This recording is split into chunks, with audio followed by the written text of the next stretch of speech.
Ó, nós aqui de novo para mais uma edição do Papo de Coxia do Festival Sonoridades Cênicas, Novas Dramaturgias.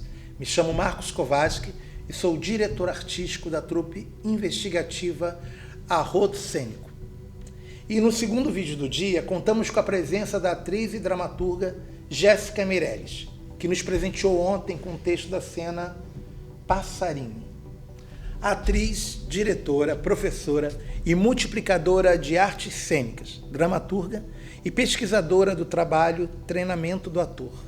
Formada pelo grupo Nós do Morro, Nós da Baixada, de 2005 a 2014, cofundadora e coordenadora da Companhia Teatro Baixo Nova Iguaçu, assinou as dramaturgias pelo grupo Teatro Baixo dos Espetáculos Maíra, Caminhos Ancestrais, O Voo de Iparu, O que Fazemos Enquanto Esperamos, A Caravana, Delírio em um Ato e Amor em Tempos de Seca. Assinou os roteiros de curta-metragem pelo Encontrarte Audiovisual dos filmes Pão Nosso e Estratagema. Jéssica, bem-vinda ao nosso Papo de Coxia. Bom, eu queria abrir o nosso bate-papo perguntando a você o seguinte. Para você, quais são os desafios para se criar uma dramaturgia para o formato podcast? Bom, na verdade foi a primeira vez que eu escrevi para podcasts, assim, eu já ouvia bastante, é um canal assim de arte, entretenimento, cultura, enfim, que eu gosto. Escuto bastante para religiões afro-brasileiras e aí fiquei sabendo do festival e fui pesquisar, na verdade, como se escrevia exatamente para podcast. Então, já estava fazendo um curso de roteiro com Encontrarte Audiovisual e eu comecei a perceber que não estava tão longe daquilo que eu já fazia, assim, mesmo para os textos de teatro. Eu já descrevia muito, sonoridades, imagens, né, muito imagéticos os meus textos. E aí, acho que a minha maior dificuldade talvez foi desdobrar mais a ação, assim, sabe? De entender que o texto, na minha cabeça, eu precisava... Ao ler, né, a pessoa ao ler do texto, eu precisava dar a ela todas as informações possíveis para aquela cena, assim, desde do clima, do gosto, do cheiro. E o texto que eu coloquei, né, que eu coloquei como proposta, me dava a possibilidade de fazer isso, né, de brincar com essas múltiplas ações, variações, enfim, da textura ao texto. Acho que é isso, acho que o texto de podcast, ele tem uma textura. Não é algo em branco, assim, que você vai colocar depois. Ele já precisa ter uma textura na hora que você escreve, assim. Jéssica, agora me diz o seguinte, o que motiva as suas criações dramatúrgicas? Revendo Passarinho, né? Porque Passarinho, o texto que foi aprovado e tudo mais para o festival, ele é um looping, né? E ao mesmo tempo eu acho que eu coloquei nele aquilo que naquele momento eu sentia quando eu escrevi, assim. Eu acho que internamente eu me sentia muito no looping. Naquele período, Passarinho já é um texto um pouco mais antigo, até um pouco mais antigo do que o próprio festival. E eu acho que eu criei ele muito numa sensação interna.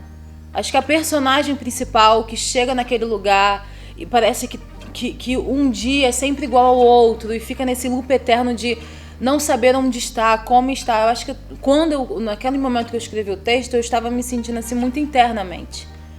Essa sensação de estar perdida, de não saber muito bem onde eu estou, a sensação de procurar um lar, procurar algo que me assegurasse, assim, sabe? Eu acho que todas as minhas criações passam muito por um lugar daquilo que eu acho que talvez seja a minha forma de gritar, assim, sabe? De extravasar. Depois de muito tempo na terapia, eu descobri que eu não conseguia muito chorar, né? Assim, eu tinha certa dificuldade para chorar e chorar num lugar de colocar para fora as coisas. Então, eu acho que a dramaturgia me faz isso, assim, me permite que eu coloque para fora, me coloque para fora. Eu acho que é isso, assim, todas as minhas dramaturgias perpassam por um lugar muito íntimo meu, que ao mesmo tempo eu reconheço no outro, e é sempre algo muito do coletivo, mas muito sempre algo que eu me sinto quase estrangulada para dizer e eu consigo exorcizar assim na escrita. Jéssica, além do advento da pandemia, nós somos bombardeados constantemente por notícias diversas. De que forma que você acha que esses fatores externos atravessam a sua dramaturgia? E como é que está sendo o seu processo artístico de construção de texto, né, da escrita, nesse período de isolamento? Acho que assim, tem duas vertentes, né, assim, na maneira como eu me coloco como dramaturga, como diretora, como atriz. A minha visão de diretora, na verdade, está muito linkada à minha visão de atriz, assim. Eu me considero hoje em dia uma atriz-diretora. Eu vou muito mais pelo caminho do ator do que da direção, assim.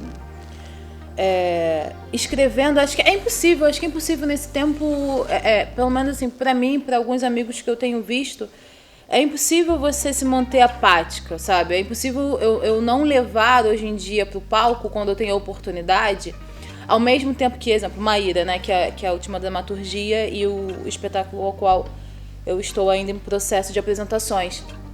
Maíra surge da minha necessidade de buscar a memória ancestral de duas mulheres indígenas da minha família, por parte de mãe, por parte de pai, que tinham sido apagadas, assim, da memória da minha família.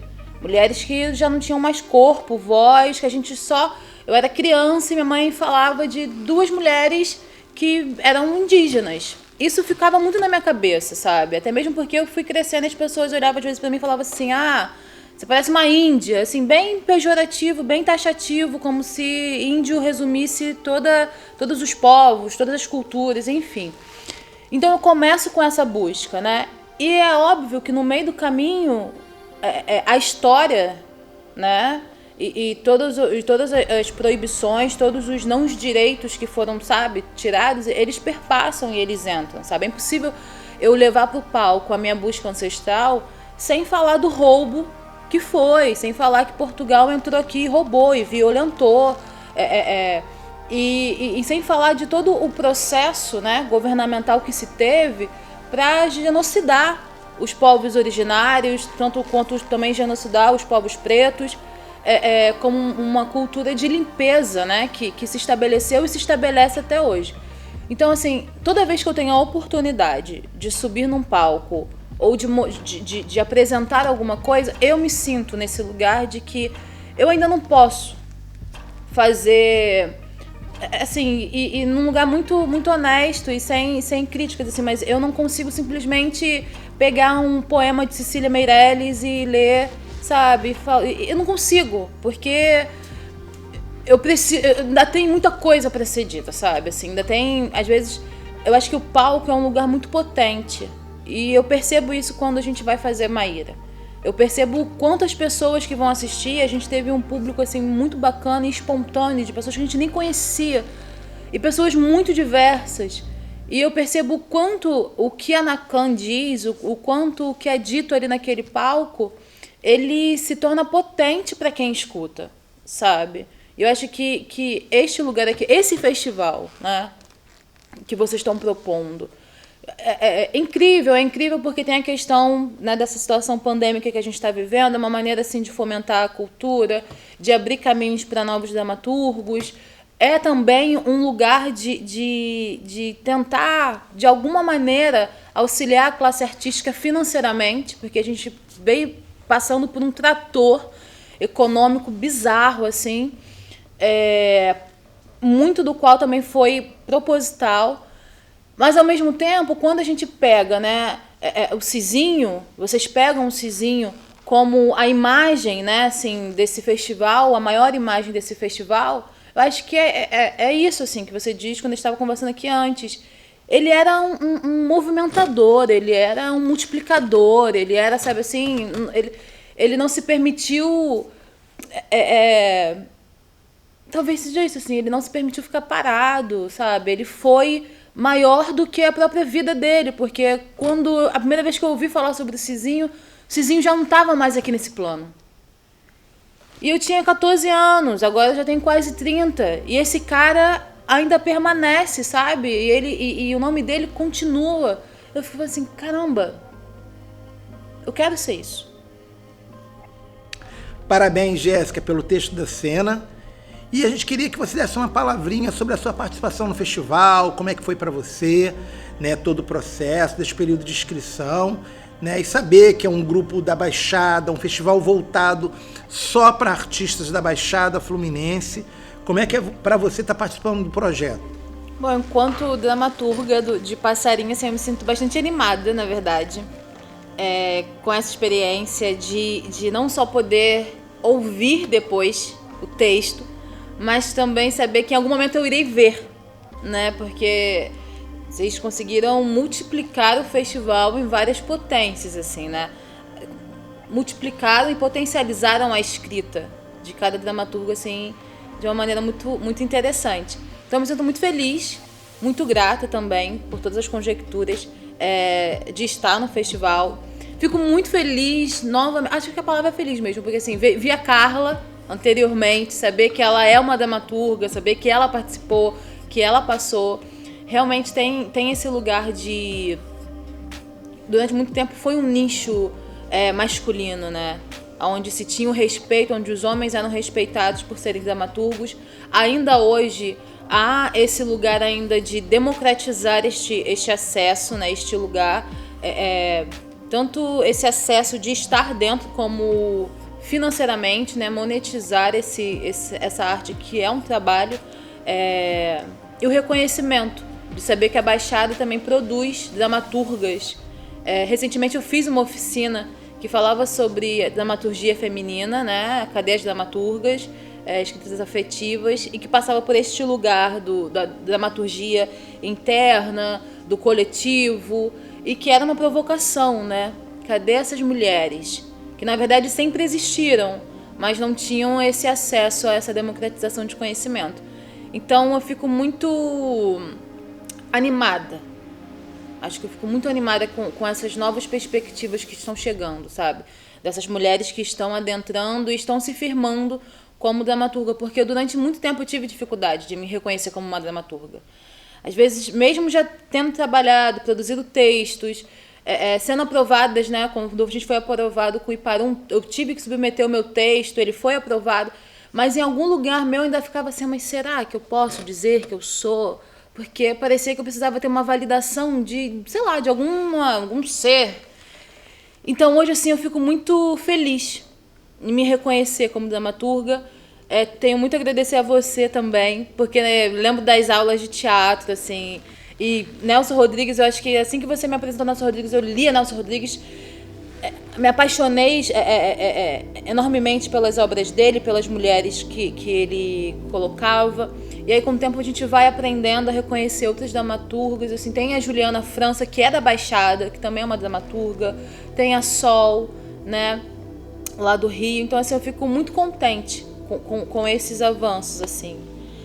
E espero que tenha vida longa. Acho que tem que ter mais festivais. Que vocês consigam ter o apoio necessário para produzir mais festivais e a gente conhecer novos dramaturgos, novas dramaturgas, novos textos. É bacana porque a gente conhece outros atores, sabe? Porque eles vão ter também a possibilidade dessa visibilidade. E eu acho que a gente só vai fomentando e vai fortalecendo a Baixada Fluminense, né? E a gente consegue valorizar aquilo que é nosso, que é o nosso trabalho. Fico muito feliz. Valeu por sua participação e muito obrigado. Obrigada. E mais uma vez estamos aqui nos despedindo do nosso Papo de Coxia. Ainda temos mais uma edição com os dramaturgos da terceira cena do nosso podcast de ontem. Então é isso, gente. Continuem ligados porque ainda tem mais programação rolando nesses últimos dias do nosso Festival Sonoridades Cênicas, Novas Dramaturgias. Compartilhem essa ideia.